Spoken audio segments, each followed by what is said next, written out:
How's it going, everybody? Who's feeling festive as fuck? What's up? Oh, hold on. I don't have my headphones on. I didn't know anybody else was going to be here today. What's up? What's up, Tim? Oh, How goes it? just got off work a little bit ago. So, yeah, there's that. Nice. Just 11-hour day. Forgot to open up my other chat. Hold on a second. Should probably do that. I only got one open.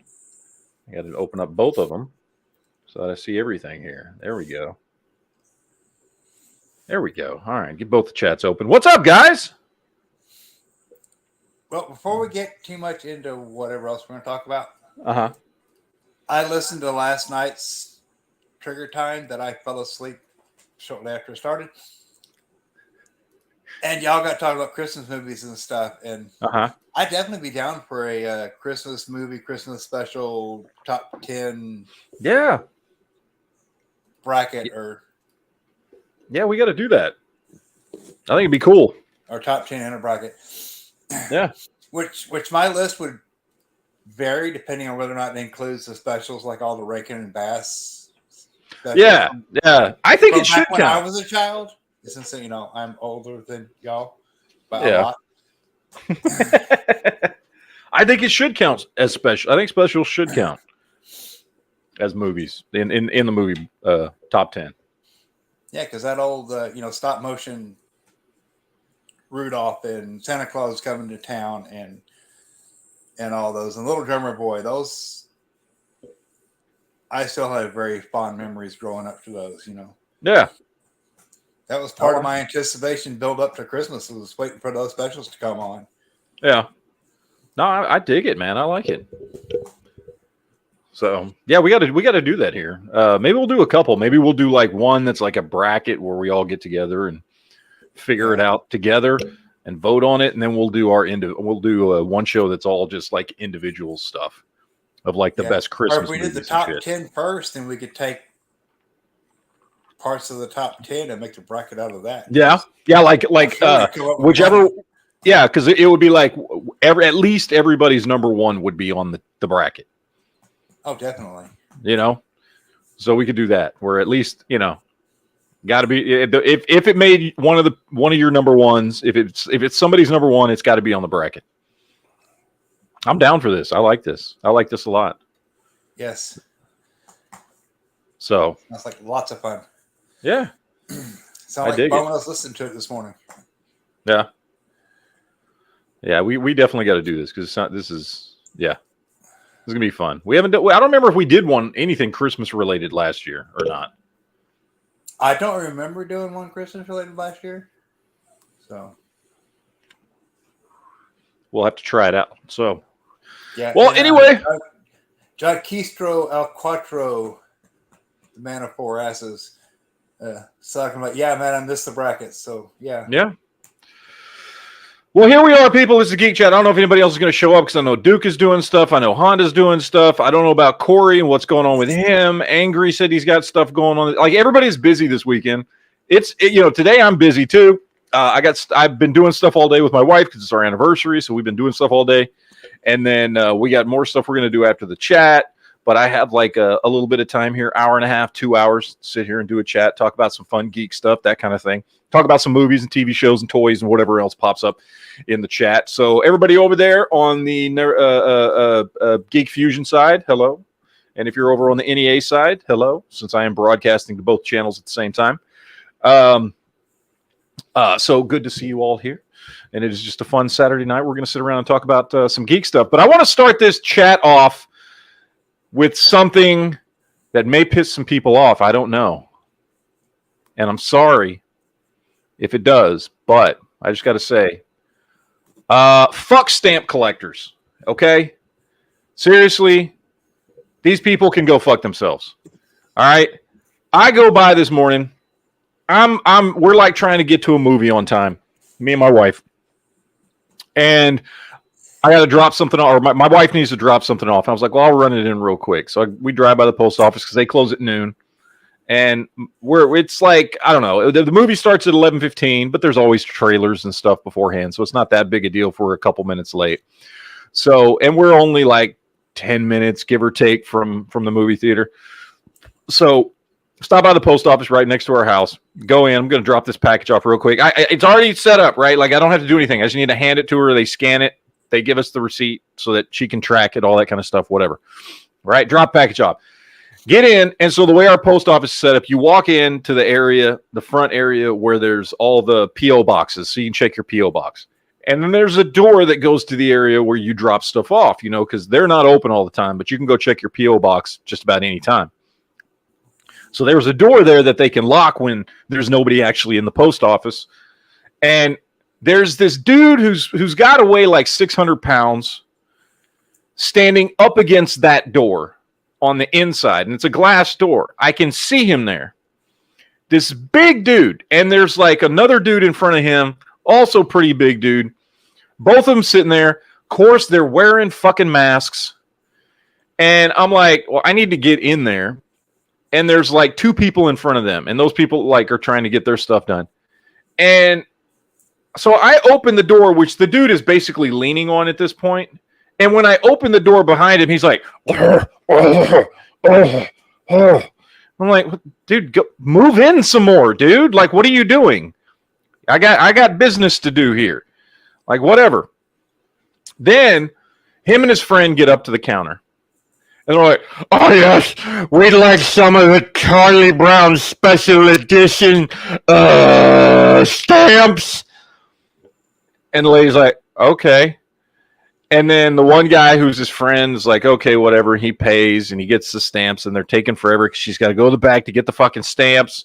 And comes back and he pays and does whatever. And then the guy that was in front of me that was standing in front of the door getting all pissed off because I dared walk in, like, he goes, oh, yes, I would like some stamps too. And like, then proceeds to be like, oh, do you have change for a 50 for like a $5 book of stamps? And the lady's like, or not, it was a 50 or 100. I can't remember what it was, but she didn't have change because, you know, whatever. And so she has to go back and like dig out, and they have to bring another little change thing out and put the change in the bucket while the other guy watches because it's cash and all this stuff. And you're like, while he's waiting, fucking can't breathe. I'm like, take the mask off, dude.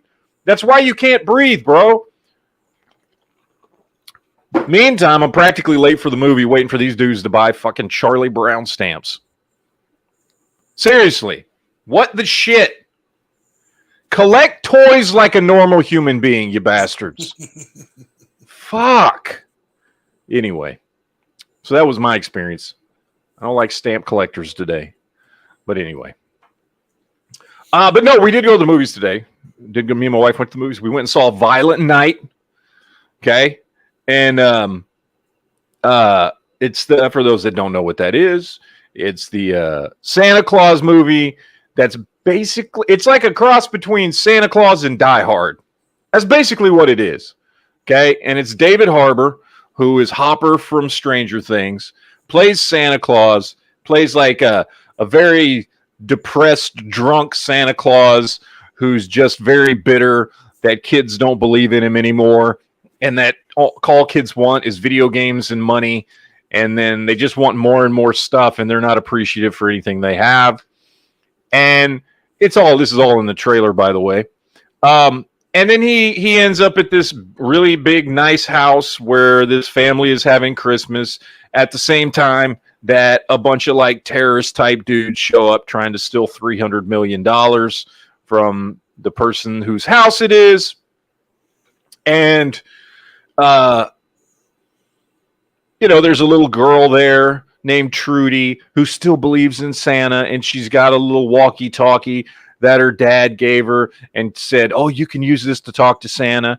And like after Santa gets there, shenanigans ensue, and he gets stuck there in the house, and he decides to help get rid of all the bad guys to help this little girl for Christmas. And it was so much fun because it really was. It was just like, it was like Die Hard. You know what I mean? He's playing the Bruce Willis, stuck in a bad situation, didn't plan to be there, but just has to obliterate all the bad guys throughout the movie in like some of the most creative ways, which is hilarious and awesome at the same time. It was a really, really fun movie. It was awesome. I highly recommend it. It's one of my new favorite Christmas movies now. If you care about Christmas movies at all, you've got to go see this damn thing. It was great. It was exactly the kind of Christmas movie I felt like watching today. Because it was, and like, I don't want to spoil anything, but you find out things about Santa Claus's past and who he was before he was Santa Claus and stuff. And like all kinds of cool stuff. But again, it's very, very Die Hard-ish. You know what I mean? Like it very much is kind of a Die Hard type movie. But it's just Santa Claus instead of, John McClane. I mean, it's basically what this movie is. It's swap out John McClane for Santa Claus, and you've got Violent Night. And it was fun, and it was funny, and it had great action, and like everybody in the movie did a fantastic job with their parts. And I highly recommend it. I give it 2 thumbs up. It was just fucking fun. That's really all I can say about it. It was just a lot of fucking fun for a movie. So, are you out and about, Honda? Why? Because you didn't let yourself in, which you usually do. I just wondered how long it was going to take you to notice is all. I saw you pop in, and I'm like, well, usually he just lets himself in, and then he didn't. And I'm waiting, and you didn't. And then I had to let you in to ask what you're doing. Because usually the only time you don't let yourself in is if you're not at your computer and you can't. No, I'm at my computer, and I can. I just wanted to test you. Oh, well, I saw you. I'm just used to you popping in on your own. This is a test. This is only a test of the Honda broadcast system. Well, good. Anyway, well, Honda, you've got to check out Violent Night. It was a very good movie. It was a lot of fucking fun. It was, man, because it was like totally just, I don't know, because it didn't really take itself seriously. You know what I mean? But there was, of course, Santa's going around giving lots of like Christmas one-liners while he's killing terrorists, which is great. And David Harbour does a great job as just like a bitter, fucking pissed off Santa Claus. Like, it was fun, man. I loved it. Man. I was laughing through the whole movie because of just the first of all, the way he's killing people was brutal yet hilarious at the same time. This is definitely a rated R movie. No doubt about that. Like, don't take little kids to this, especially if they still believe in Santa Claus. That'd be great. That would be the best. Come on, little Sally. Do you want to see a movie about Santa Claus? And she goes, I love Santa Claus. And then you say, yep. And then that's what you get. But someone out there needs to do that, please. Die Hard. I don't care what anybody says. Die Hard is a Christmas movie. Yeah, it's a Christmas movie. Hell yes. It takes place at an office Christmas party. So it is by default a Christmas movie. Yes. It's as much of a Christmas movie as Home Alone is. I mean, yes. Basically, Home Alone is just Die Hard for kids. Mm-hmm. So if Home Alone is a Christmas movie, Die Hard's a Christmas movie. Because that's exactly that's what John Landis he was like, oh, well, let's do Die Hard for kids. That's what that movie is. Yeah. Kid gets stuck home and like seriously ask yourself what Mr. McAllister does for a living. Right. Oh, no shit, right? Like he's got like that giant ass house with like 7 kids.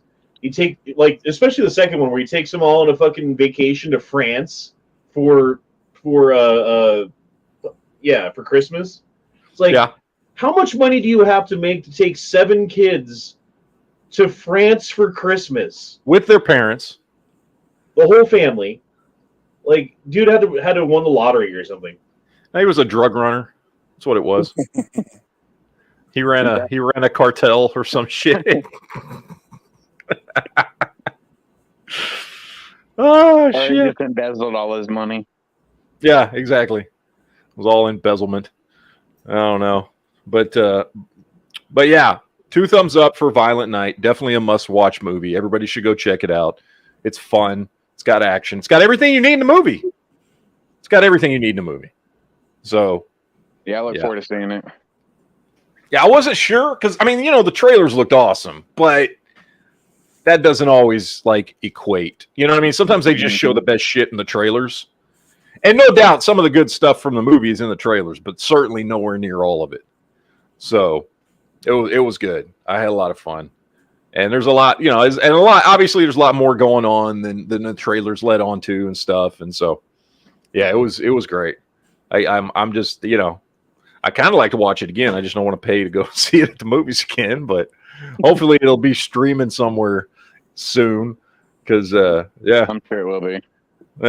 It was cool, man. I really did like it. It was just a good, fun Christmas movie, man. You need those once in a while. Christmas movies that aren't trying to preach something to you or crap to you, whatever it is. Just like some fucking fun. I agree. So, have you seen previews for that new movie, Cocaine Bear? And what are your thoughts on it, if you have? Yes, and yes. Whatever question you can ask about this, I'm going to say yes to because I so want to see this movie. Yeah, that trailer. In fact, that trailer was in front of the movie we just went and saw. I had already seen the trailer a few days ago on YouTube, but we got to see the trailer again when we went to the movies today. And holy hell, this trailer looks fucking awesome. I mean, look, the premise is simple. Some drug smugglers accidentally leave some drugs or, drop off some drugs where a bear in the woods can get a hold of it. And the rest of the movie is about a coked up bear going around killing people. Like, come on. And the funny thing is, it is based off a true story. Now the true story, it happened in the 80s or the 90s. Obviously, the bear did not go around killing everybody, but like it did like go to a town and start, I think some people did get hurt. I don't know if anybody died, but this is kind of based off of that. But Wait, this is based on a real story? Yes, there's a real story of a time back in the 80s or 90s when some drug smugglers, some of their coke gotten into by a bear that went fucking nuts. That really did happen. 2 parts of that movie got me in the previews. That part where he eats the whole fucking kilo of drugs and then slides to the dude before jumping out. The bear on his back. And when that one guy's up in the tree and he dusts off the cocaine that's on him and the bear realizes it and he goes up there and shreds him. Yes. But the part that gets me is when he goes to the leg and just does a bump off the dude's leg. Yep. Oh, dude. That trailer just looked awesome. Yeah. I don't know. So, yeah. I got to see this. It comes out in February. So, I definitely got to go see that one at the movies because I want to see what the fuck this is. I hope it's good. I mean, they cut the trailer beautifully. Trailer was done very, very well, and I mean they did a fantastic job with the trailer. I hope the whole movie holds up to that, and it wasn't just again like all the best scenes are in the trailer. Because they've done that more than once. Yeah. Mm-hmm. But. Yeah, very, very cool. I can't wait to see that damn thing. So, Honda. The new Willow series came out. Well, the first 2 episodes came out. And me and my wife and my daughters rewatched the movie. Mm-hmm. And then watched the first 2 episodes that are out. And they're good. They're like, 45-minute to an hour long episodes. They're not like real short episodes like we get a lot of times on Disney Plus. And I got to say, first 2 episodes were really good. Like really good. Okay. I was, I saw I even like because I had seen some people on YouTube reviewing them and talking about them, some of the channels I'm subscribed to. So I went into watching them very, very skeptically because I heard a lot of people trashing it, saying it was woke garbage. And I was like, okay. So I watched this thing and I'm like, what did I miss? So I'm curious on your opinion when you watch the show, because I didn't get any of it. Now, one of the main complaints I heard about was, well, most of the main cast is women. And I was like, okay, well, Laura is grown up. She's the main character. And then it's about the other main character is Madigan and what's her face's daughter. And she's basically just playing the same kind of role that her mother played in the movie, which was a badass chick princess. You know what I mean? I was like, it's not any different than the movie. How is that woke bullshit? So I'm curious to see if you'll catch some shit I didn't. You know what I mean? But like, they're definitely like, you went back and watched the original. Oh, it's great. The only complaint I had is the special effects really don't hold up, which is sad considering George Lucas produced it. The special effects from that 1988 movie aren't even as good as 1983's Return of the Jedi. But the movie is great. If you can look past the special effects. When that movie came out, that was one of the things that I remember. My friend's dad took us to go see it, and he was all excited to see it because the special effects were supposed to be something new and different.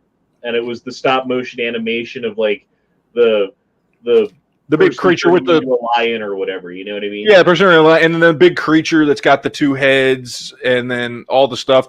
And I'm watching it and I'm just like, now part of this may be because it has been so long since I've seen the original version of Star Wars and they've tweaked it so much over the years. So that may be it, actually. Now that I'm sitting here talking about it and thinking about it, I bet that's what it is.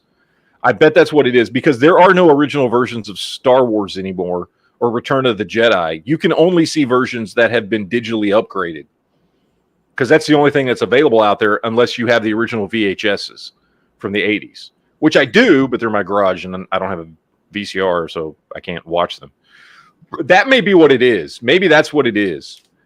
And so I'm comparing a 1988 movie that has not been digitally remastered to the Star Wars movies that have been. Mm-hmm. I bet you that's what it is. Well, plus a lot of the things from the original Star Wars, they were like puppets. So it wasn't like it was like some sort of digital effect or whatever. It was just like, hey, we just made a really intricate puppet that you can manipulate and just add sound to or whatever. And I will say, one of the big things that was noticeable was there's a couple times in one of the big fights towards the end, as they're all trying to get to the Queen and save Allura and all that kind of stuff, and they're at the castle and everything, where it's very obvious because Val Kilmer has a lot of scenes where there's like the big two-headed dragon thing and all this kind of stuff, where it's very obvious he's in front of a green screen. And that's what stood out the most to me, was the green screen work was real obvious. But again, the movie's great. The movie was fantastic. It's a fantastic story, and all the actors are just perfect in it, and everything's great. Yeah, dude, I've loved that movie since I was a kid. Yeah, it's a fantastic movie. Recently, and it still held up for me. Can I just tell you, I have a theory, and I'm going to run with this, and I don't give a shit what anybody says. I'm sticking with this, and this is just now the truth as far as I'm concerned. And I did not catch this. Like I said, we watched the movie, and then we immediately watched the first 2 episodes that came out. I did not get this from the movie, but in the TV series, there are several times. So in the TV series, Willow obviously is still the main character, but now he's the sorcerer for, the area and his village and all that kind of stuff, right? And so he's older and he's the sorcerer and everything. And there's several times in the first couple episodes where he's talking to someone, and I'm trying not to give anything away here, but he's talking to somebody about, using magic and things like that. And the way he is talking to them and the way he is describing magic, I swear to God, he's describing the Force. He's talking. No, I'm dead serious. And when you watch it, you'll see exactly what I'm saying. He's talking about how, some people can tap into magic and it's this universal force that flows through everything. And some people can tap into it and all this shit. And in that moment, I was like, holy shit. God damn it. Willow takes place in the Star Wars universe just thousands and thousands of years ago before technology.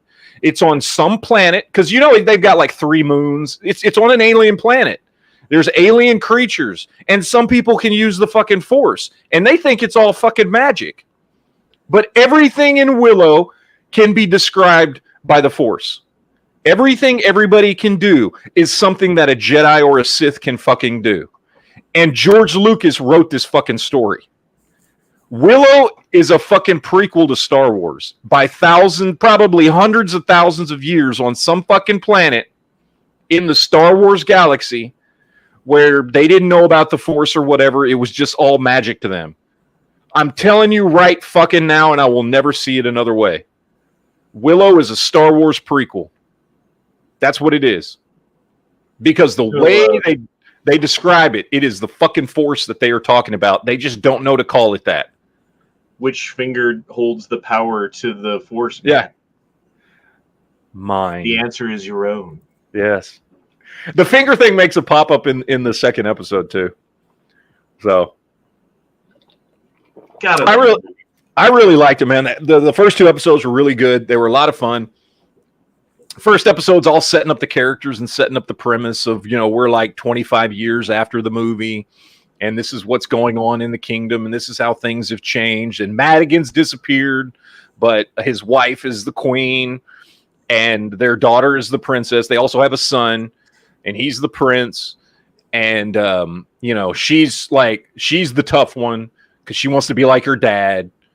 And the prince is like just this fucking he's cool and all, but he's like, he's just like a womanizer. You know what I mean? He's just always hitting on the ladies and stuff and just enjoying being a prince. And she's the one that wants to be tough and shit. And I'm not going to go into Allura because there's a whole mystery thing about her and all this stuff.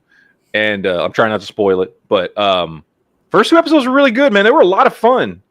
I just had fun, especially coming off of just having watched the movie again. You know what I mean?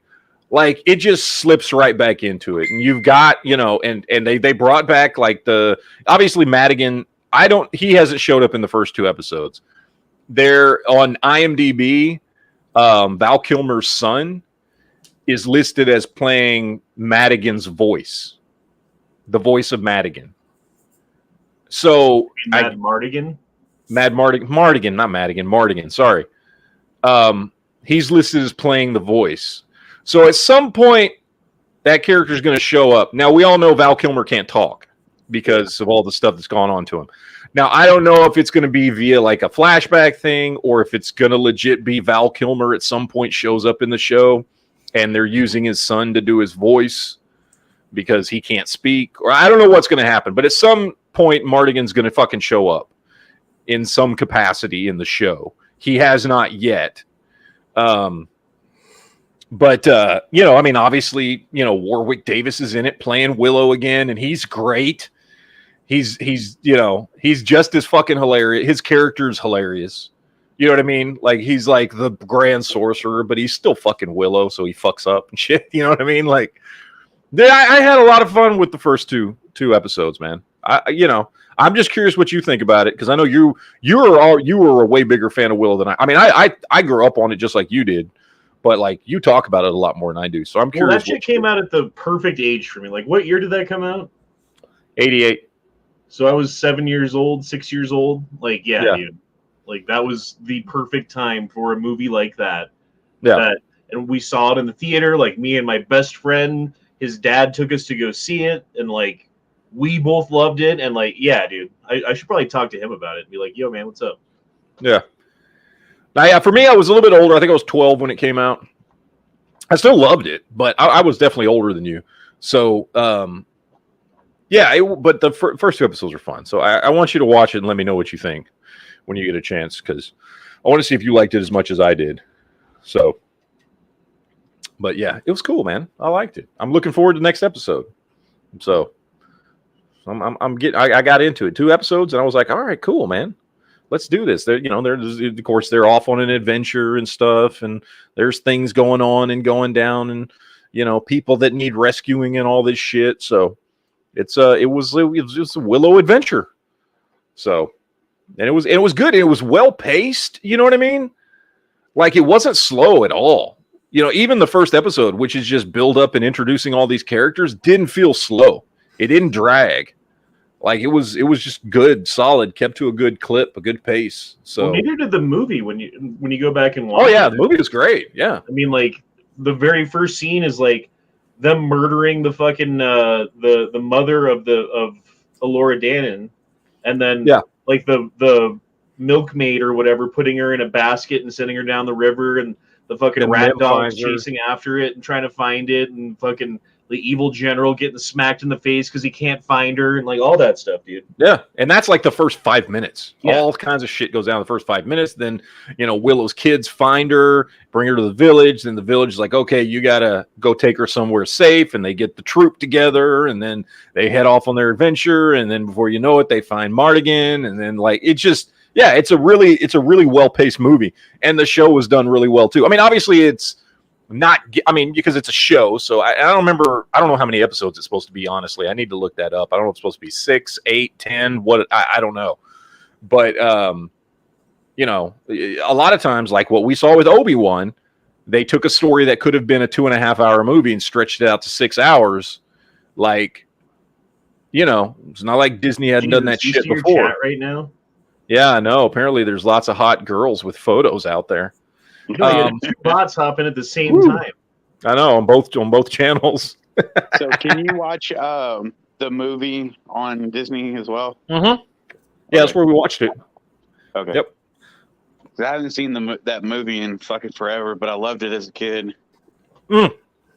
And what's cool is we were watching the movie, and as soon as the movie hits credits, it says, coming up, Willow, episode 1. Like, it immediately goes into the first episode of the show. You don't even have to search it out.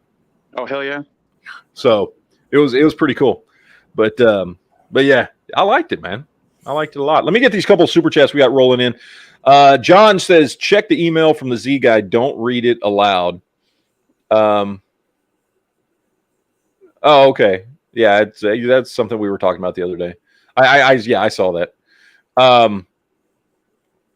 And we got another one here. This one is from Fiend Dog. Says, caught some big striped bass off the beach today off on the Jersey coast. Got 8 food saved bags of fish from one of them. Very cool. Nice. Good. Glad you had fun fishing today. That's good. Oh, that's what Duke's out doing today. Well, not fishing. But he went out hunting today, hunting with his family. So, but anyway, yeah, there you go. Go ahead. Hey, Honda, have you seen the trailer for the new oh fuck.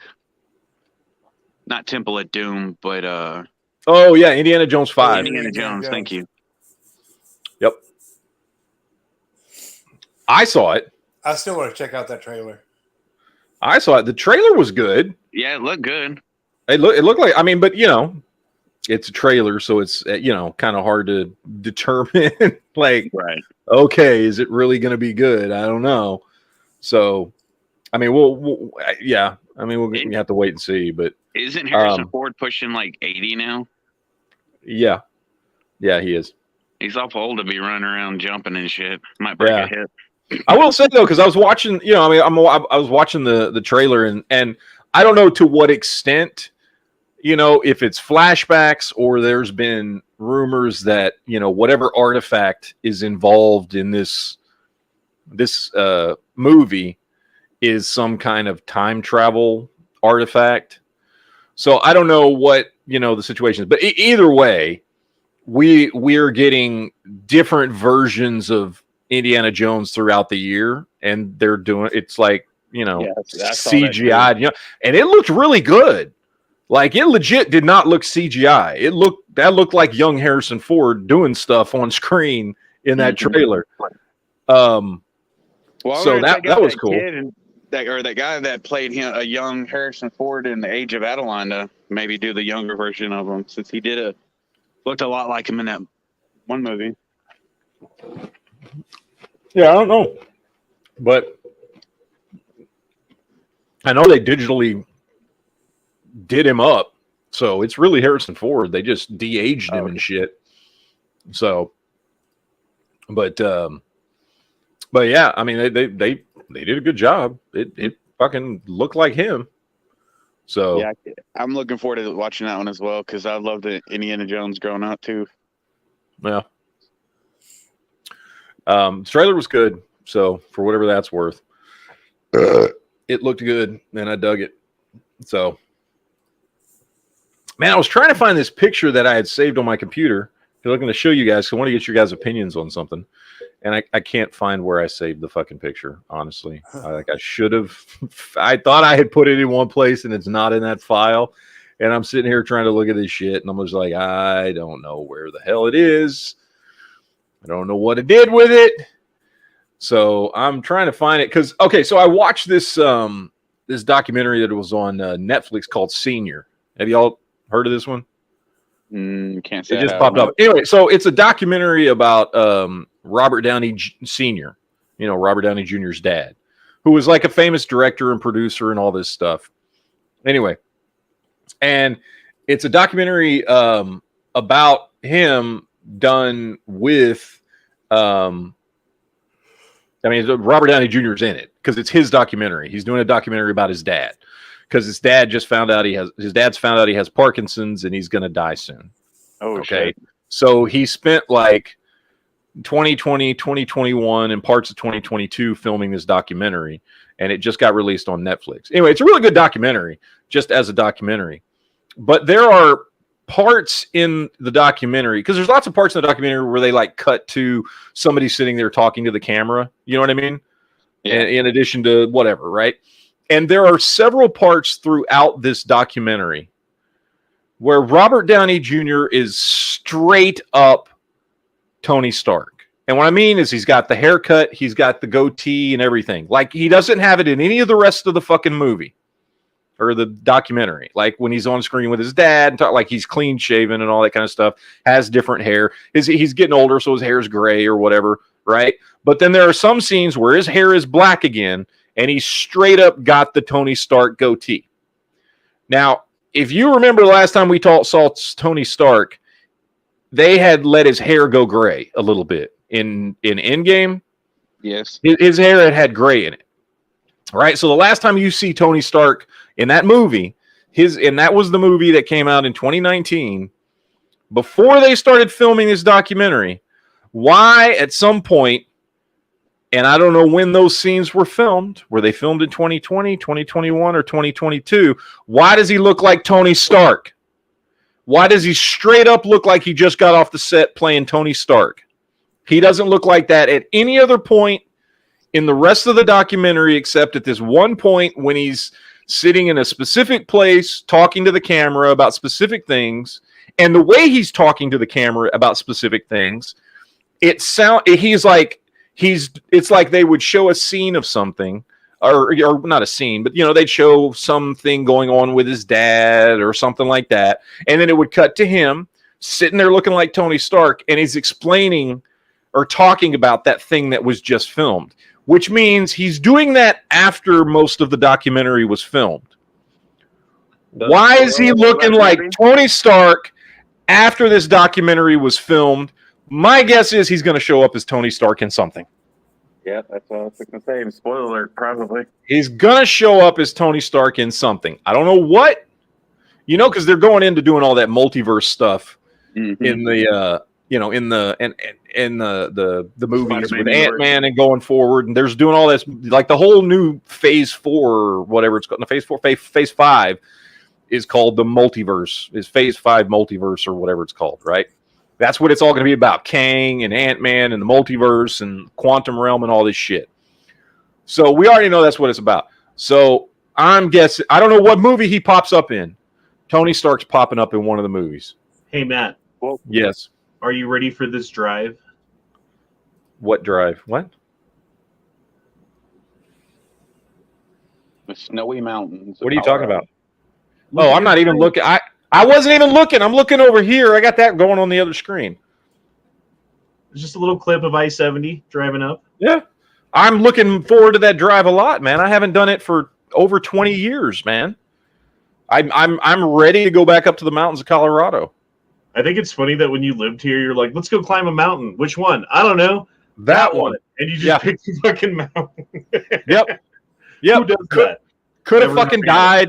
I was 19 years old. I could have fucking died. People from Texas do that. That's you. Yeah, exactly. So, Good times, man. No, I'm looking forward to it, man. I'm looking forward to taking the kids up there and showing them some shit and stuff. So if we know that we don't hear from you after your trip begins, we know Honda kidnapped you, right? probably. Basement. I mean, I'm staying at his place at least for 2 or 3 days, like a day before and a couple days after. It puts the lotion on its skin, or else it gets the hose again. Lather up, bitch. Yep. Let's see. Ledley Sanders says, funniest thing about that 1920s Yellowstone series is that Harrison Ford is supposed to be a 40 to 50-year-old man. I guess he would be, wouldn't he? Yeah, because if it's 1923, the last time we see his character, he's like 12 years old in 1883. So that's 40 years later. Yeah, so he's supposed to be like in his 50s. Harrison Ford is supposed to be playing a dude in his 50s. Well, it was the 1920s, man. Life was rough. So I guess back then you look like a 70-something-year-old man in your 50s. Maybe that's what it is. Yeah, that's right, because the last time we see him, he's a kid. He's like 12 years old in 1883, and this is 40 years later. So he's supposed to be like 52. I didn't even catch that, but you're right. Yeah, that is funny. We're supposed to believe. So he's playing somebody 20 years younger than he really is. I know he's in his mid-70s. I don't know exactly how old he is, but Ledley's Anarchy says, did you see the picture of medieval Spider-Man? No. From what? What is this picture from? That's what I was thinking when I read Is this it. a comic book, cartoon, a movie, or just some random picture that showed up online? I don't know what that is. I haven't seen that, so no. I don't know what you speak of, sir. I don't know. So, sorry. Can't help you there. Oh, the other thing, because there's a couple more trailers that came out this week. The Transformers: Rise of the Beasts trailer came out. It looks pretty good, but I'm just not sure it's going to be worth the damn to watch. The problem is that it's a Transformers movie, and that in and of itself makes me skeptical. Yep. Because now, what gives? So first of all, the trailer was great. The trailer looked awesome, but all the Transformers movie trailers have looked awesome. Okay, and most of them suck. In my opinion, the only two good ones, like legitimately good ones, are the very first one, and then the Bumblebee movie. Bumblebee was by far the best one. Oh, Bumblebee was genuinely a really, really good movie, and part of that was because Michael Bay did not direct that movie. And here's the other thing: Michael Bay doesn't direct this movie either. That's why I have kind of. So I have a little hope. Yeah, he's still a producer on it, but he's not directing it. So I have a little hope that it might be a good movie the same way that Bumblebee was. And I really did like Beast Wars Transformers back in the 90s. I watched every episode of that series, even though at that point I was in my 20s. I still really liked it. I thought it was a really good show. It was way better than the original Transformers because it actually had story, which the original Transformers, for as much as I loved it as a kid, was just a big commercial. That's all it was. And it just doesn't hold up trying to watch it as an adult. So Beast Wars was a really good show that even as, I was in my 20s was still good enough to keep my attention. And I thought it was a good story and, good episodes and good characters and all that kind of stuff. So I'm looking forward to them doing because it had all it. I mean, I saw Rhinox, I saw Optimus Primal was in there. Cheetor was in there. Those are the three I recognized. I'm sure a bunch of other ones were in there, but those are the three that I was like, right off the bat, I was like, I know who that is. So, and I liked that. It was. I couldn't really tell when it was, like when it took place. It was hard to tell. I didn't know if it took place before or after those last bout of Transformers movies because Optimus Prime looks like Optimus Prime. He does not look like the Optimus. He looks like the remember, like he's never looked like this in a movie before. Because in those Michael Bay movies, he had a very he was a different type of truck than he was in the cartoon. He wasn't a Peterbilt. flat nose diesel, like he was that other type of truck, and he had the flame effects on him and all that shit, and he was overcomplicated. In the trailer in this, he straight up looks like the 1980s version of Optimus Prime. And also, Bumblebee is still like a 1970s Camaro. So I don't know when this movie's supposed to take place time-wise. Does this, I mean, you know what I mean? Like, is this in the 80s? Does this take place in the 80s or in the 90s or something?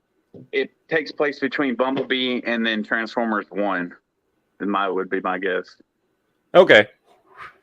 Yeah, because I mean, Bumblebee is a Camaro, like an old school 70s Camaro, which he changed from that in the very first Transformers movie. He became a modern Camaro. And Optimus looks like fucking old school Optimus Prime, which looked great. And he was an old school, like, flat nose fucking rig. He wasn't like the new fucking, truck. So that looked cool. I hope it's good. I mean, I'll go see it. The trailers were good. And I want good Transformers movies. So I'll go see it. But, I'm going to be skeptical, man, because Michael Bay fucked that franchise as far as I mean, I know that those movies made fuck tons of money. They did. Good for them. Good for the studio. Made a ton of money. But after the first one, like, I can kind of, like, part 3 is not bad. Like, I can watch part 3. Part 2 is a steaming pile of shit. Part 3 was watchable. Part 4 was better than 2, but that's not saying much. And then part 5 is back to being as bad as part 2. So, other than Bumblebee, the first one's really the only one that I can say I actually enjoyed and actually liked the movie. But what's her face? Megan Fox ruined that fucking those movies for me. The one she was in, just because I know she's a raging fucking cunt. Actually, when I was in college, I had a buddy that was stationed on the ship that they were on. And he said that Tyrese Gibson was actually the coolest one because he played cards with all the sailors. Shia LaBeouf was kind of doing his own thing, but Megan Fox was just a bitch. The captain of the ship actually gave her a bunch of fucking military shit, like a flight suit, just different fucking shit that represented their time being on board. And when it came time for them to leave, she left all that shit behind with like a middle finger. Yeah. Well, I mean, look, what's funny is outside of the Transformers movies, I've seen several movies with Megan Fox in it where I thought, oh, okay, she's not just a dumbass fucking chick with tits that can't act. Like, I've seen her act in movies. I don't know what she's like in real life. She may be a bitch. She may be a raging bitch. In those movies, she's not good because I don't think she's acting or doing anything. The thing about it is, though, that I think that is because of Michael Bay. I think Michael Bay didn't want her to be anything but a pair of tits and ass in those movies and didn't give her anything to work with. Because I've seen her in movies where I'm like, oh, she can actually act. But again, that's not speaking to her as a person. I don't know. She may be a raging bitch. But she's not good in those movies. Because there's really nothing, she doesn't do anything in those fucking movies other than sit there in like fucking halter tops and Daisy Dukes. Like, that's all she does. Yeah. She does not act in those fucking movies. So yeah, she's not good in those movies. But I don't know. We'll see, man. I mean, like, I hope this one's a good one. I hope it's good like Bumblebee was, but we'll see. It's going to take watching it to figure that shit out, but I don't know. But actually, I'm looking here. Ledley's Anarchy dropped in a link in the chat where it says Transformers Rise of the Beast is set in 1994. Okay, that's cool. Set in 1994. Okay, so it's a 90s movie. Cool. All right, that explains it. That's kind of what you were saying. Yeah. So it takes place between those. Yeah. All right, cool. There you go. Apparently, there's going to be more of them. They've got set up to do an 8, a 9, and apparently a new animated movie. And they've also got a Bumblebee 2 coming out. Sweet. I'm looking forward to that then. Yeah. And apparently, Peter Dinklage, however you say his fucking name, is supposed to be in the new Transformers movie. I think he might be a voice, but Yeah. Well, I like Peter Dinklage, so cool. oh hell yeah! That is true. One thing I wanted to mention to go back to that Indiana Jones movie that I forgot to mention. One of the things that actually gave me some hope that I might enjoy this movie is that James Mangold is directing it, not Steven Spielberg. And look, I grew up with Steven Spielberg, loved Steven Spielberg's movies growing up, right? But in the last 20 years, like, he's been a little hit or miss for me. Not for everybody, but for me. But for those who don't know, James Mangold's the guy that directed Logan, which I think is a phenomenal movie. I think that's like the best X-Men movie ever that we got out of Fox. So that, just to go back to that one real quick, since we were talking about Michael Bay and people directing and that kind of shit, that gives me a little hope for Indiana Jones that, you know, while it still is, you know, Steven Spielberg still helped with the story and he's a producer and all that shit, right? Because Indiana Jones is his baby. That somebody else is actually getting to direct it. Somebody who's directed actually several good movies. James Mangold has directed a bunch of stuff that I like, but most notably Logan. So, you know, that we'll see how it goes. But yeah, the trailers for both these movies are good. Yet both of these movies, I'm just more Transformers than Indiana Jones because I enjoy. Temple of Doom is my least favorite. I don't know. Temple of Doom just didn't really hit with me like the other three did. But all in all, track record wise, there's more good Indiana Jones movies than there are Transformers movies. But you know, I don't know, man. We'll see. I'm looking forward to both of those. The other one that came out, which I know I'm gonna love, is the Guardians of the Galaxy 3, which they just dropped the trailer this week. Oh, I haven't seen that one yet. Dude, trailer. You haven't? Oh, it's a no, great trailer. Yet, but Guardians of the Galaxy is one of my favorite Marvel movies that came out recently, and especially I watched that Christmas special the other day, and it was fucking awesome. Yeah, what did you think? Because I loved it, dude. Like I was saying, because me and Duke were talking about it last night, but like it was just good, like wholesome Americana style Christmas special. And I would agree with that, yeah. Which was great to see, man. Like I really, really liked it. I thought they did a fantastic job with that. I was really surprised that they went that route and just kept it, you know, straight up like Merry Christmas, Christmas spirit kind of thing. And, well, you know, helping somebody, you know, discover the meaning of Christmas and all that stuff that, you know, we haven't seen for a long time because it became unfashionable to be all pro Christmas. So I was surprised that they did that, but they did a great job. So I got a question about that then. Yeah. You saw how Groot, you know, he was actually looked like he's kind of buff and everything. Do you think he's on the way to being King Groot? I don't know. I mean, he's getting bigger the way his dad was. Yeah. You know what I mean? In the first movie. So I think that's what they're doing with him. You know, they've got him. He's no longer the skinny teenager. He's not as tall as his dad was, but he's stocky as fuck. He's getting bigger and chunkier. So that's just what they're doing. I love that part where they were fucking singing Christmas song in the little town square thing. Oh yeah, that shit was fucking hilarious, dude. That first song that kind of opens the special up was a great song, man. Yeah, it was. That was a really good song.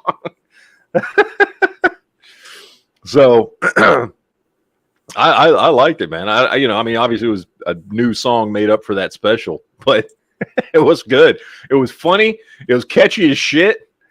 Yep. And I was like, yeah, that's nice. That's a good Christmas song. He's like, he's like, Mrs. Claus works the pole while waiting for Santa to come home, and the elves plot his demise to stab out his eyes and shit. And I was like, I was laughing my ass off with that shit. That shit was great. But Yeah, it was fun, man. If anybody hadn't seen that, you got to go check that out. I Yeah. love that shit. I've been seeing a lot of good Christmas shit lately. I've been surprised. I mean, we got the Guardians of the Galaxy Christmas special. We got Violent Night was awesome. I saw that movie Spirited with Will Ferrell and Ryan Reynolds was great. Like, I've been very happy with Christmas, media this year. Been a lot of good stuff that I've been enjoying. So usually we just get stupid Hallmark movies all the time. You know what I mean? And nothing really good. It's been a long time since we had like good Christmas stuff. So I'm digging it, man. I love Christmas. Christmas is great. You know what I mean? Like, so let's see. Oh, we got a super chat. Fiend Dog dropped in one, says just bought a Henry 22 LR 22 short rifle. Awesome. There you go. Congratulations. Let's see. Dope Oak Bear says Guardians of the Galaxy 3 is already breaking the soundtrack rule from the first two. I am skeptical. The soundtrack rule? What's that? What soundtrack rule? I don't know what that is. Unless he's talking about like the Walkman that his mom gave him. I'm not sure. Yeah. The Walkman. Oh, that there was only. Yeah, wasn't there something about there's only going to be in the first two there was only music on whatever the tape was that he had from his mother? Yes. Like that was the only music in the soundtrack. Mm-hmm. Well, yeah, but then remember at the end of when was it? No, at the end of Guardians of the Galaxy 2, he gave him a Zune, remember?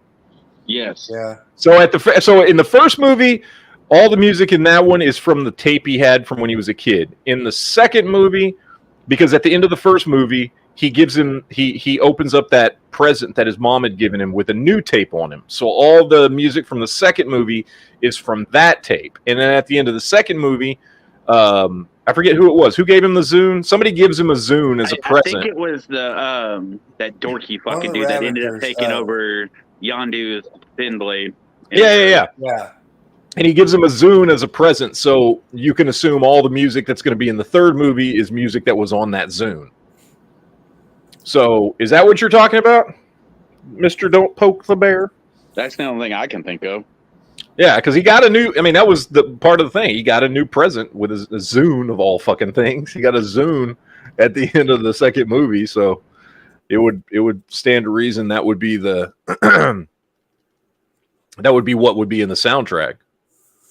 So, he said the Zune was from Yondu. Yeah. Yeah, so the third movie will have music from whatever was on that Zune. Because that's how they've played out the movie so far. Whatever the newest fucking music thing he got is what's in the next movie. So, I mean, I think that still fits. I don't remember what the music was, honestly, in the trailer. So, was it more modern? Which would make sense if he's got a Zune. It would be more modern music, whatever's on that Zune. So, yeah, makes sense to me. I don't know. Yeah. Lele's Anarchy says, have you started watching the Santa Clauses yet? It's pretty good. Yes, I've watched all the episodes. There's 4 episodes out so far. I've watched all 4.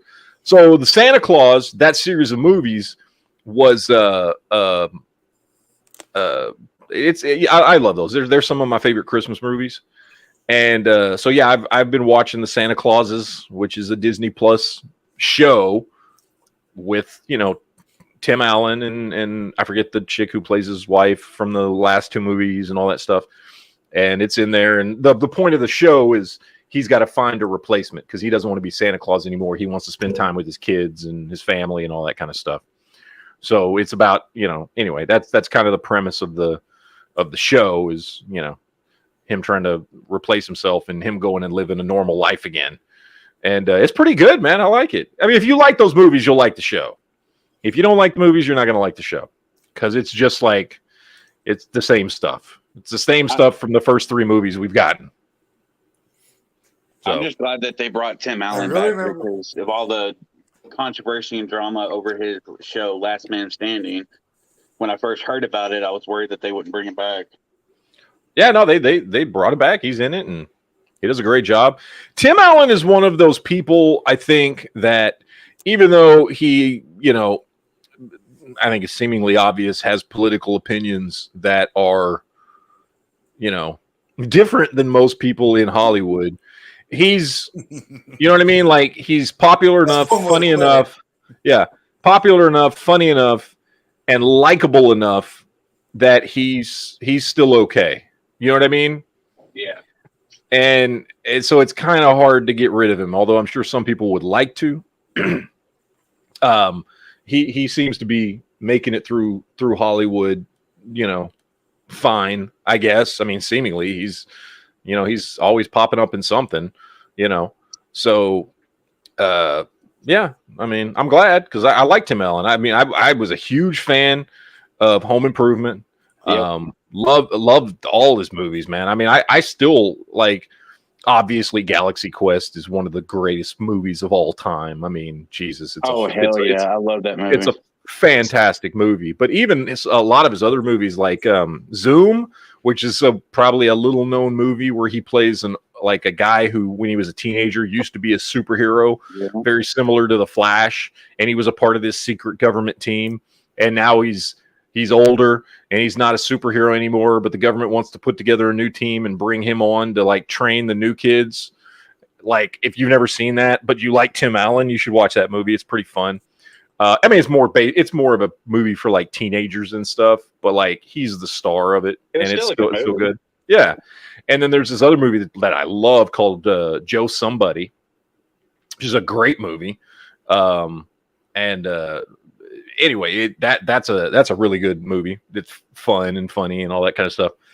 I like Tim Allen, man. I've always liked Tim Allen since Home Improvement first started.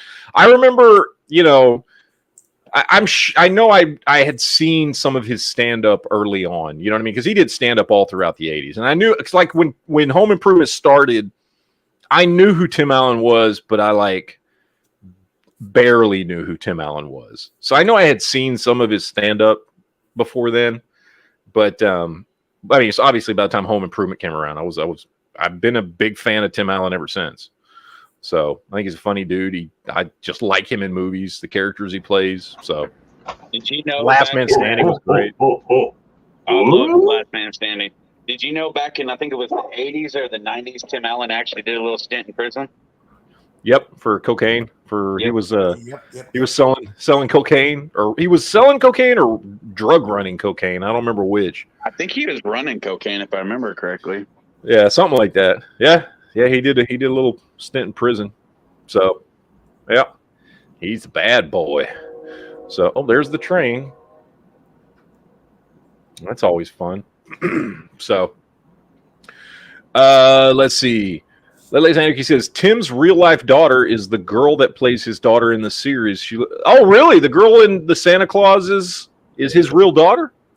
I didn't know that. I just thought it was another actress. All right, cool. I didn't know that. That's awesome.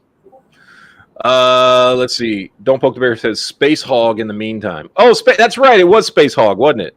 The theme song to the Guardians of the Galaxy trailer. Yeah.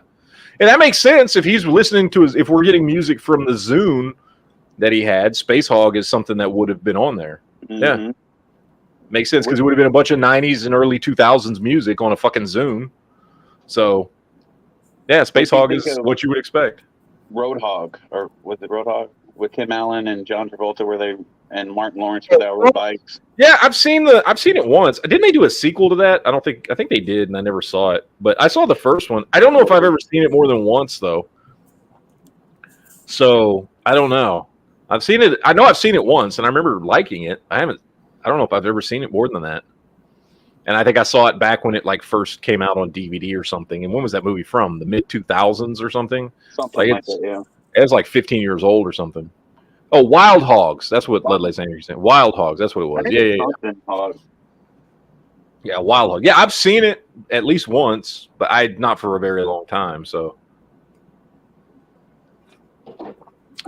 but yeah. All right, let's see what else we got out there. What else you guys saying, talking about in the chat? Come on, you got geek questions? Throw it out here. Anything, movie, TV, music, fucking toys. I don't give a shit. Throw me some geek stuff. Let's get some conversations going. We got another 30 minutes before I shut this one down. Tell me what you want to talk about, people. Because I basically covered all the shit I wanted to talk about. Speaking of music, real quick, what do you think of the band Falling in Reverse? They sing that song, "Voices in My Head" and "Zombified."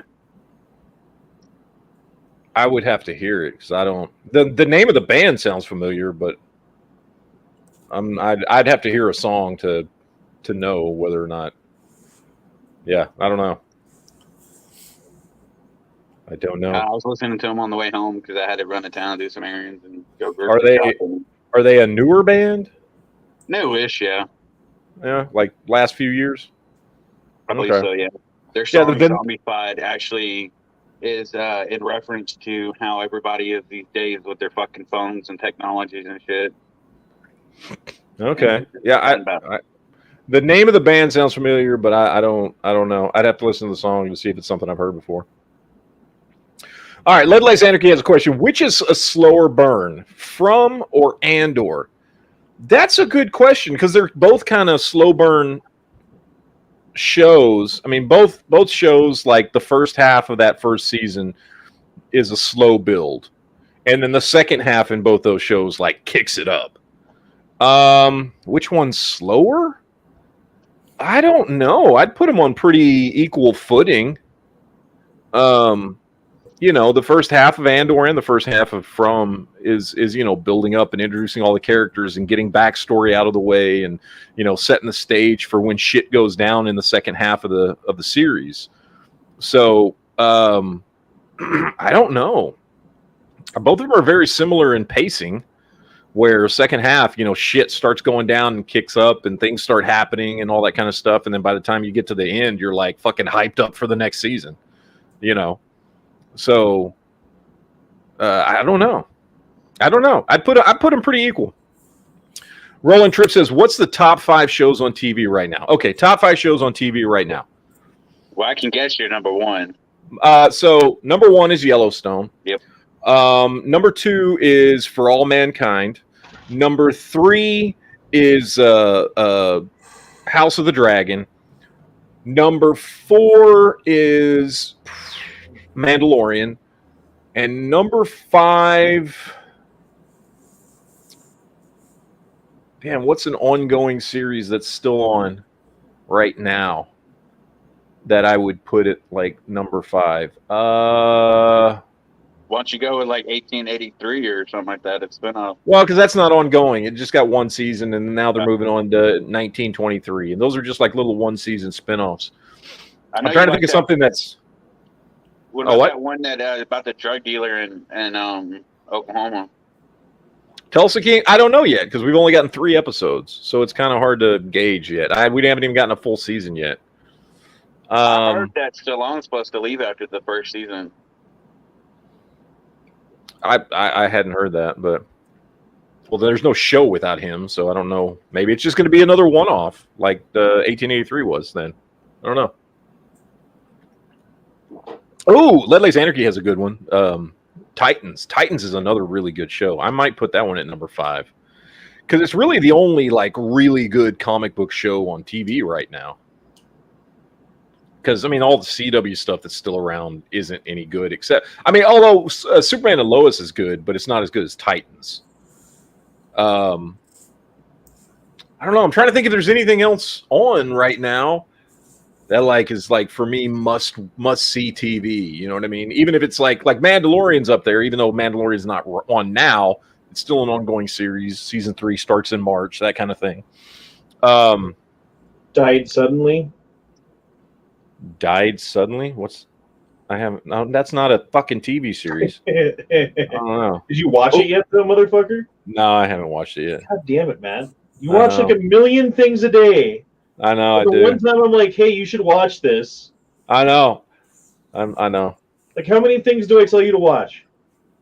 Not much. Not much at all. Oh, Walt's got a good one. Star Trek Strange New Worlds. That's really fucking good.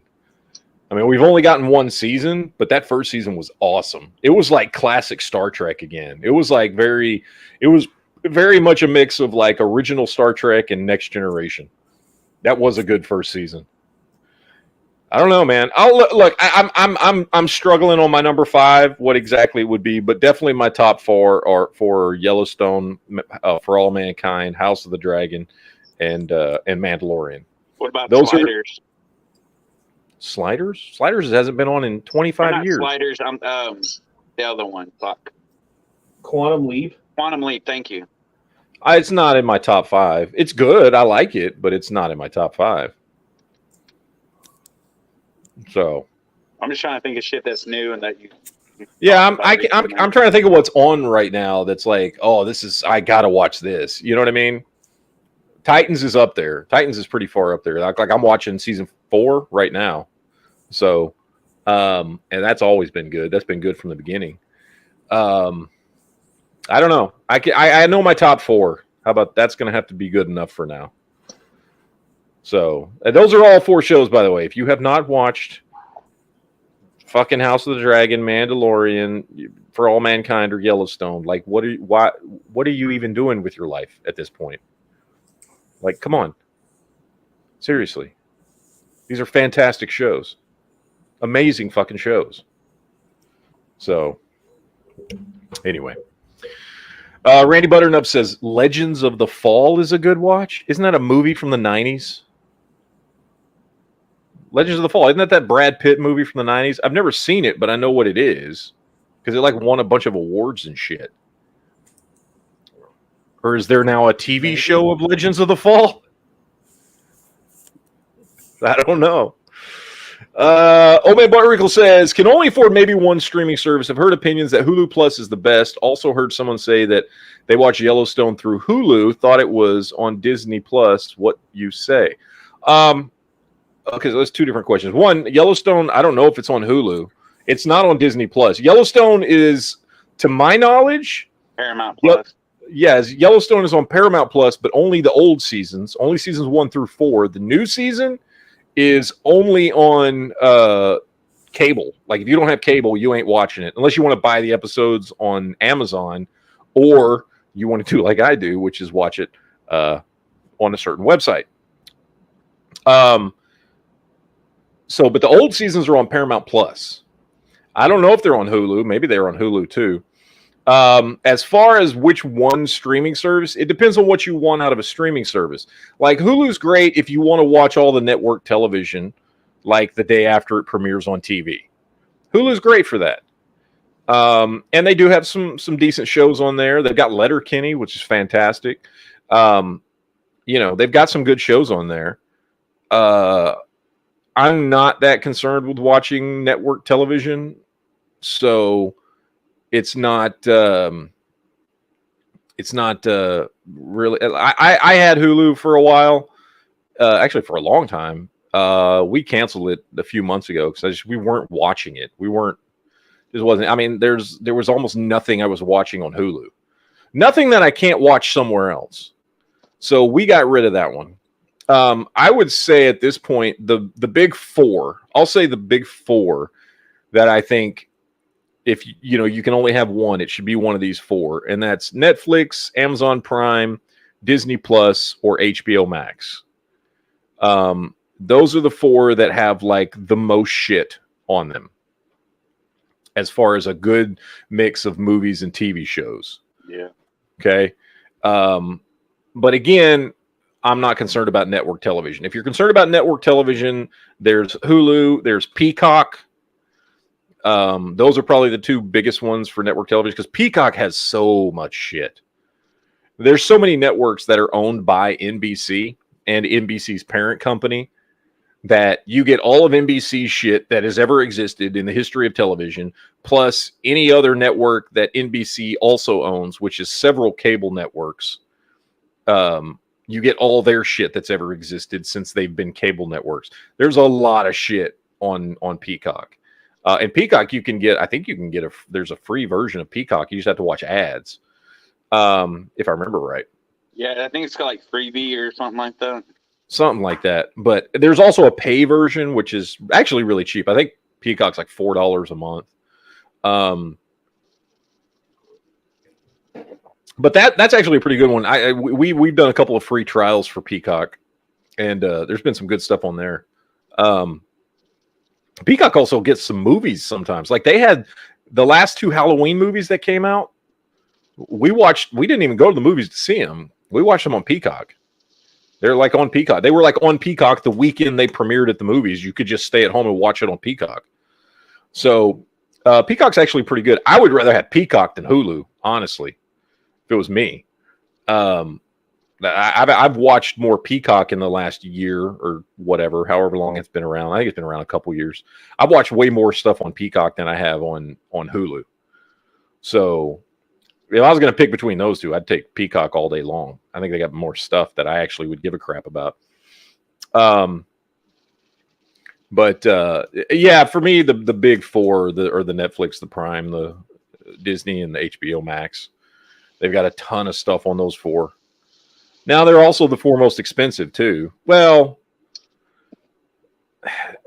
Netflix and HBO Max are the most expensive.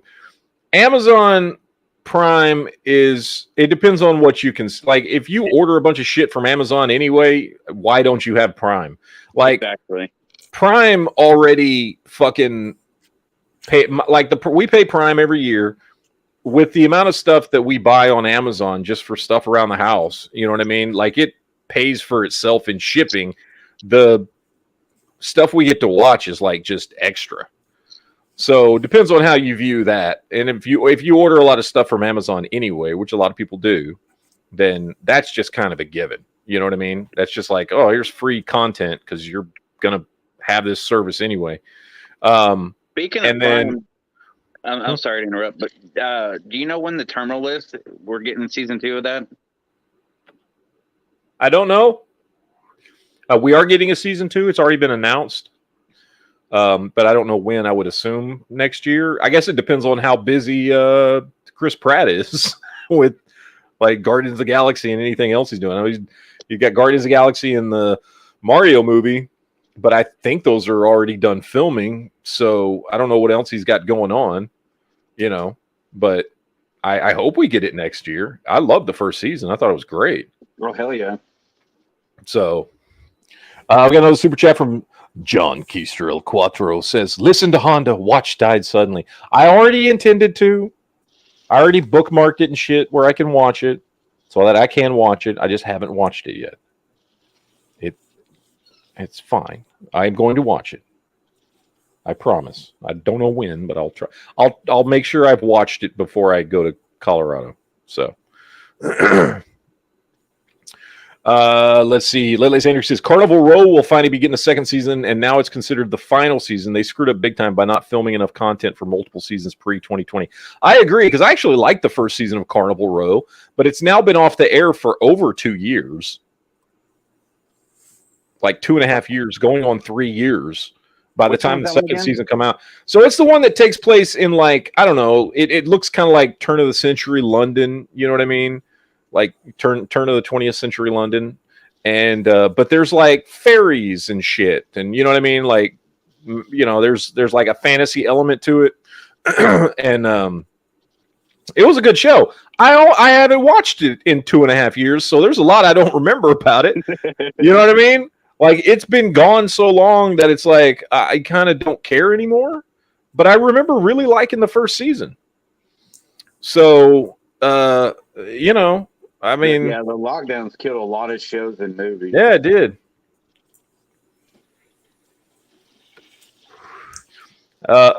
Rolling Trip says, I'm ready for the second season of Invincible. I'm tired of watching the first season over and over. I know. I can't wait till the second season of Invincible. Invincible was so damn good. I never read the comics. It's a comic I've never read. I knew about it. Like, I knew the premise because it's been around long enough that, you know, you just hear about it and stuff. And so I knew the premise, and it was like, you know, Omni-Man's kind of like a Superman type character, and he has a son and all the stuff. And, you know, I mean, but that show was so damn good, like really, really good. And it was like the perfect mix of, you know, comic book action and humor, and then also just dark, fucked up, like, you know, like shit going down and people getting fucked up and dying. And so it was like, it's a really damn good show. It made me want to go back and read the comic. I never did, but it made me want to, if that counts for anything. So, Did you I don't ever know. watch that mutant show that had the chick that played Arya Stark in it, Mutant show. where they were like young mutants trapped in this school, so to speak, that was shielded by a? Oh, you're talking about New Mutants? Yes, thank you. Yeah. Oh, yeah, I love that movie. Pissed me off that movie came. It was like that movie came out after the Disney bought Fox. And so here's the breakdown of that movie. That movie took 4 years to come out. So what happened is that movie was made very, very dark at a time when Fox was still making X-Men movies. And then the studio came back and said, this movie's too dark. It's too much of a horror movie. We don't want that for our X-Men franchise. So you got to change it. So they made them go back and reshoot a bunch of stuff, and then they were going to release the movie again. Well, then the all the shit that took about a year and a half of like Fox's for sale, who's going to buy them, all that shit happened, and they never released the movie. And then right before before the merger or the buyout happened, the studio went back to them and said, "Okay, look, we do want to, we do want to go now that we know we're getting sold, and we want to put this movie out, and we want to make some money, but we don't really want it to be, we don't care how connected it is to X-Men or anything like that. Go back and release the original version, the darker version of it." And at that point, they had to recut and re-edit the entire movie back to the original intent of the movie, and then they finally released it right as Disney was buying up Fox. And I thought it was a really good movie. I really liked that movie. I think they did a great job doing like a dark horror type of, X-Men mutant story. Yeah. Thought it was done really well. It just sucks that we'll never see a sequel to it. We'll never get those characters again because, all the X-Men Fox stuff is, That's over and done with. Bullshit. So, yeah, it was a really good movie. I thought I was a huge New Mutants fan as a kid. It was one of the comics that I fucking read every single month, every new issue that came out. I loved New Mutants because by the time the 80s came around, in X-Men, all the characters were grown-ups, which was cool. Still read X-Men, right? Yeah. But the days back in the 60s and 70s of like, all the main characters being teenagers was gone. So the New Mutants were the teenage kids that were just getting their mutant powers and learning how to control them and all that kind of stuff. So when I was a kid, I liked that. So New Mutants, I was a big fan of New Mutants as a kid. And I thought they did a great job on that movie. I thought it was very good. It was nice and dark and, like kind of a, a horror movie sort of with what was going on where they're in this, place that's supposed to be a school, but it's more like an asylum and dark shit's going on and they're trying to figure it out. And, it was just the Demon Bear storyline, which was adapted. The Demon Bear storyline from the comics is one of my favorite storylines from any comic book ever. And that's kind of what this movie was adapted from, the whole Demon Bear thing. And I think they did a good job with adapting it. It wasn't like the comics. There was a lot more going on in the comic books. But, for how they adapted it and everything, I think it worked well for the movie. So, I think it did great. But we'll never see anything from it ever again. So, which sucks because Disney bought out Fox and pulled the X-Men and gave them over to Marvel Studios. And those movies are just, there will be no continuation of any of that shit. So, sucks, but whatever. Let's see. Lele's Anarchy says, speaking of mergers, Ohio AG and others are suing Warner Brothers Discovery Inc. over their merger because some execs had insider knowledge. I heard something about this, yeah, that there was some insider stuff going on with the Warner Discovery thing. And yeah, I don't know what's going on with that. At worst, people are going to get their hands slapped and get some fines and shit. Like nothing's really going to come from it. So are you going to listen to John Keister El Quattro? Sorry, I walked away for a while there and I saw that. yeah, we already discussed this. Well, I wasn't there, and as far as I'm concerned, you don't listen to me, so... I'm sorry, did you say something? Yeah, exactly. Okay. I thought I heard you say something. Maybe I just wasn't paying attention. I don't know. Yeah. I thought I heard this weird noise too. Yeah, fuck you too, Tim Allen. Seems strange, but, whatever. You guys can hold each other's sausages for all I care. Christian Lopez says he wants to build a PSA dagger in green and gray like a Master Chief, not a Glock. What do you think? Yeah, go for it, dude. Build it up like a fucking Halo Glock? That would be sweet. Do it, man. Honda, you already got basically the Halo assault rifle. You want to see it? Or we can't do that on this chat. We don't do that on this chat. So, all right. Sorry. Oh, you heard me that time.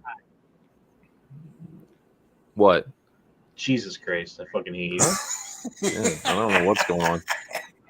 But all I have to say is Ba Weep, Grana Weep, Ninny Bomb. Ledley's Anarchy says Marvel should make an X-Men cartoon based on Cannonball's family.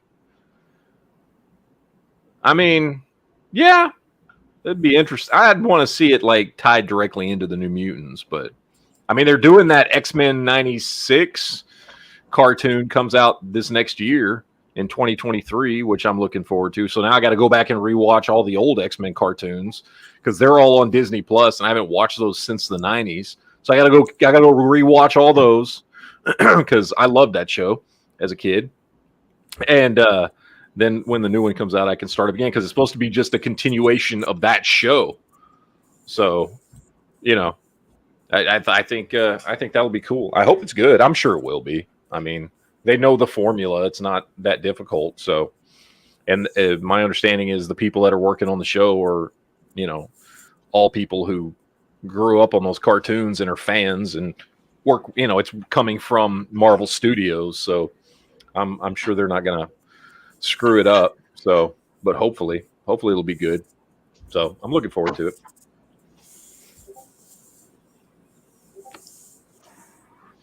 All right, chat. What else we got out there?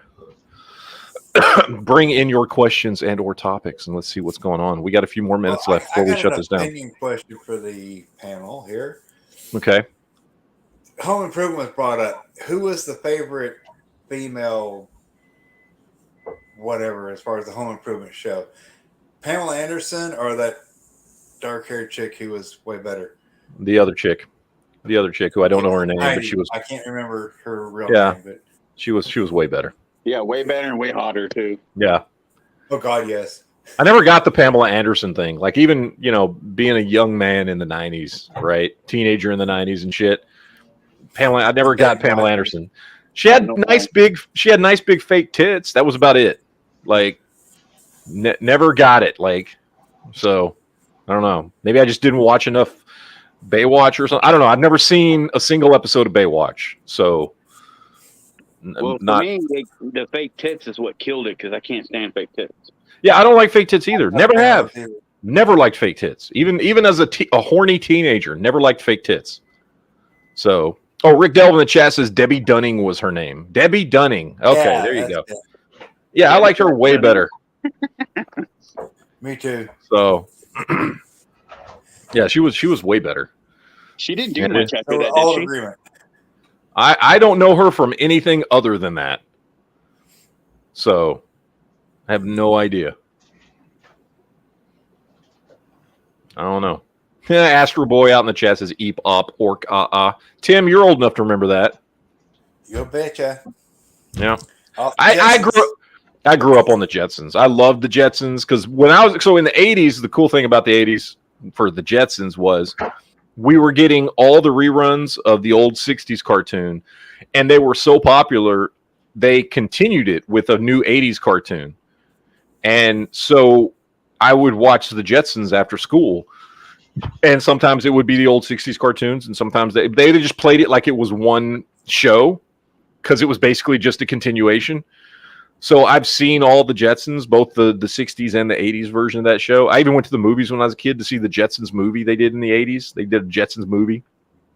So I was a huge Jetsons fan. Love the Jetsons way better than I like the Flintstones. Sorry, Duke. I thought it was a way cooler show. Guys thinks I was into sci-fi as a kid, so it was just the show that appealed to me a little bit more. And everybody knows eep op ork because that means I love you. Yeah, I love that show, man. Spacely sprockets, all that shit, man. My flying cars are like a fold up to a briefcase. Yeah, briefcase. Yeah, we got one of those the little Roomba fucking things that we call Rosie. So she's even got a sticker on her that says Rosie. So yeah, I think that's why doesn't love the Jetsons. I grew up Jetsons were awesome. I'd love to see the Jetsons make a comeback, man. Fuck yeah. I think it was a good show. I would just love to see. Maybe this wouldn't work. I don't know. I'd love to see somebody try and do a live action Jetsons because they've done live action Flintstones. Like I'd love to see a live action Jetsons movie, or maybe like a Jetsons Pixar movie or something. Yep. Modernize it a little bit or whatever. But like, I'd like to see that. Just because I like the idea, just like a normal family in the future with flying cars and all the shit, but they've got like all the same problems that everybody else today does, except that in an unusual, like a futuristic situation. So daughter Judy better be hot. It'd be cool though. Lele's Anarchy says, "Who had the cooler gun in X-Men cartoon, Cable or Bishop?" Oh, Cable always had the better guns. Always, Cable was awesome. I never liked Bishop. Bishop was kind of a dick. He was just an asshole. Even in the comics, he was a dick. I never liked Bishop as a character. So, plus when he showed up, it like convoluted the timelines because like there was always and with X-Men there was always convoluted futuristic timelines of like, oh, there's one future, Days of Future Past, where the Sentinels have taken over and all this shit, and then there's this other future where Rachel Summers was born. That's another alternate future. And then there's this other one where Cable's from. And then there's this other one where Bishop's from. And it's like, that was one thing about X-Men comics. There was a lot of future timelines and it started to get real, well, like I said, convoluted and just like confusing and shit. And they were always like, some future timeline, this is going to happen. And then, oh, we got to change this. And they would change it. Then there was the whole Age of Apocalypse alternate timeline, which was actually pretty cool. But that was a whole thing, and there was X-Men, man, we're always doing this time travel shit with weird future storylines and stuff, and it was like after a while it got hard to keep track of. So it was like, okay. But I still love the X-Men. They're great comics, but all right, guys, that is it for today. We are done. We done hit an hour and a half. We're actually a little over an hour and a half. But that is going to wrap it up for the Geek Chat this week. We will see you guys back here on Monday. We got the Guns Geeks podcast on the NEA channel. Be sure to tune in for that if you really, really want to. And other than that, Honda's got 2 chats this weekend. I won't be making it tonight. My wife wants to do some stuff, but I will be on Honda's chat tomorrow night. So we'll be doing stuff then. And then whatever Honda's got going on tonight, I don't know. But so check out Honda's couple of chats tonight. Also, for those of you over on the Geek Fusion side, of course, Collector Express got his chat tomorrow night, earlier in the evening. Check him out. I may hop on there before I hop on Honda's chat. So, that is pretty much going to be it for today. So we'll be doing this again next week. More geek stuff. Same Matt time, same Matt channel. So be sure to tune in. We'll be simulcasting, as always, onto both channels. Hope to see you guys there. And other than that, we're out. So, live life to its geekiest. Have some fun. The world's a shitty place right now. Yep. Sometimes you just need to de-stress and watch a good TV show or a good movie or whatever. And try not to think about the constant bullshit going on around you at all times. And that's what this chat is for, to help you figure out the shit you can go watch to de-stress once in a while. So we're going to get out of here. We'll see you next time. Take it easy. Deuces, yo. Later, guys. Later. Live long and prosper.